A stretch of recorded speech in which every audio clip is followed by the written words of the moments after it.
How do you make decisions? Do you act quickly, relying on your instincts? Or are you the more deliberative type, carefully mulling over the pros and cons until you arrive at the most rational choice? Well, it turns out you actually do both, all the time. In Thinking, Fast and Slow, his influential and best-selling book from 2011, psychologist Daniel Kahneman presents groundbreaking evidence about how the human mind reasons. The book made numerous Book of the Year lists and won the National Academy of Sciences Best Book Award. But maybe even more impressively, it's become the go-to guide for decision-making for countless CEOs, investors, policymakers, and leaders. Let's discuss the 5 key ideas from this book. Key idea 1. You are always of 2 minds. You don't have one mind. When it comes to thinking, Daniel Kahneman argues, you have 2. While they go by many names, Kahneman prefers the terms System 1 and System 2. System 1 thinks quickly and automatically, with little to no effort and no sense of voluntary control. System 2 operates slowly, calculating and reasoning. It's what we think of as our conscious, deliberate mind. System 1 is what lets you immediately recognize that one person is farther away than another, for example, or lets you solve 2 plus 2 without having to think about it. System 2 is what lets you calculate just how far away that person is, or helps you solve a harder math problem like 16 by 43. This division of labor is highly efficient. System 1 can take care of a lot of basic tasks without any input from System 2. It works most of the time because System 1, despite being automatic and intuitive, is pretty good at modeling familiar situations and reacting to challenges. But System 1 can make mistakes. It's prone to biases, cognitive illusions, and overconfidence. We often fail to recognize these errors because they happen so quickly, before our conscious mind has even kicked into gear. Key idea 2. You can't expect people to behave rationally. Much of economic theory, and a lot of everyday behavior, relies on the premise that human beings are fundamentally rational actors. The assumption that most people are behaving in their own self-interest is baked into how we think about the world and how leaders make policy. But drawing on numerous research studies, Kahneman demonstrates that our two-system mind leaves us prey to a wide array of biases and fallacies. For example, when taking on risky projects or investments, decision-makers often fall victim to what Kahneman calls the planning fallacy. This is our tendency to make optimistic predictions based on what our fast-acting System 1 mind hopes will happen, not as analyzed by System 2. This fallacy impacts both corporate and individual behavior, as we reliably overestimate benefits and underestimate costs. The planning fallacy is just one of dozens of mental distortions that Kahneman and his fellow researchers have identified. 3. Experience and memory are in conflict.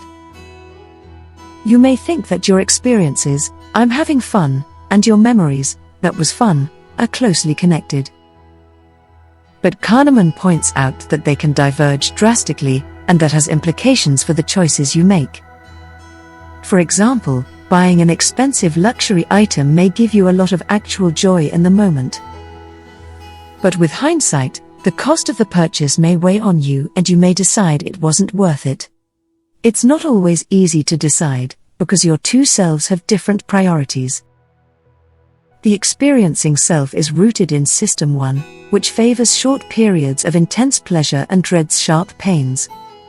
The System 2 remembering self tells a story about that experience, and that story changes over time. For example, patients undergoing brief but painful medical procedures report suffering more than patients who had longer procedures where the pain was initially just as great but lessened over time. Even though the second set of patients experienced more total pain, the way the pain was distributed over time made them remember the procedure more favorably. The conflict between the remembering and experiencing selves can keep philosophers awake at night. Which one is the real you? In practice, knowing whether to optimize for the experience or for the memory can be difficult, but the best outcomes are likely when we learn to keep both selves in mind. 4. Losses loom larger than gains. First published by Kahneman and his longtime collaborator Amos Tversky in 1979, prospect theory is a model of decision-making behavior informed by systems 1 and 2. It was cited in the 2002 decision to award Kahneman the Nobel Prize in Economics. A key aspect of the theory is loss aversion. This is the observation that the pain people experience from losing $50 is much more intense than the joy they experience from earning $50. In other words, we'll do more to avoid a loss than we will to achieve a gain. The real-world implications of this theory can be seen in how people behave when buying or selling stocks or real estate. Kahneman points to a study of the condominium market in Boston during a downturn. Sellers of nearly identical condos set very different prices based on what they had originally paid for their homes. Even though the original buying price shouldn't matter to the current selling price, only the quality of the condo and present market conditions should matter. Those owners who had paid more were determined to avoid any perceived loss, so they spent more time trying to sell their home at a higher price. For those condominium sellers, their original purchase price was a reference point that impacted what they thought they should sell for, regardless of market realities. Reference dependence, as Kahneman called it, is our tendency to perceive the value of things and experiences relative to some status quo that we hold in mind. Whether it's our memory of how much a thing used to cost, or our neighbor's fancy car that influences what kind of car we think we should have. 5. To think smart, think slow. As we've seen, our two-system mind is subject to all sorts of cognitive errors. So, what can we do about it? How can we more reliably make good decisions? Kahneman offers several strategies. First, recognize when your automatic, System 1 thinking is leading you astray, then slow down and get reinforcement from System 2.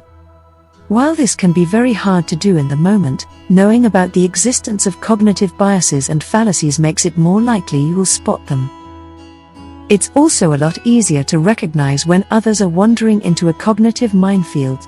Giving and getting feedback from colleagues and other observers makes avoiding errors more likely. You can also put structures in place around you that make decision-making more deliberative.